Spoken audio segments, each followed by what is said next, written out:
Video শুরুতেই সবাইকে জানাই জয়রাম। তার আগে তোমাদেরকে একটা খারাপ ইনসিডেন্ট শেয়ার করছি। সোনা পাপায়ের 3 দিন আগে বিছানার থেকে পড়ে না পুরো ঠোঁট ফেটে গিয়েছিল, অনেক ব্লিডিং হয়েছে। হোমিওপ্যাথিক ডাক্তার দেখানোর পর এখন একটু ঠিক আছে। এসে পড়লাম আমাদের রাম ঠাকুর মন্দিরে। আজকে হচ্ছে শ্রী শ্রী ঠাকুর রামচন্দ্র দেবের 165তম আবির্ভাব তিথি।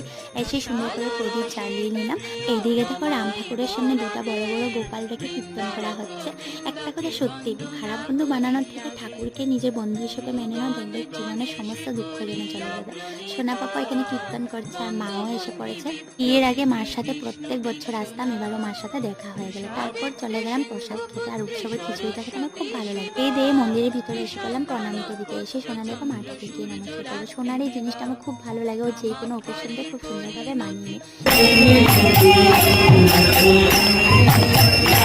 কি মিষ্টি ছিল না এই মুহূর্তে। তারপরে খেয়ে নিলাম সিন্নি, খুব টেস্ট হয়েছিল। তো এবার চলে যাবো বাড়িতে। চলো।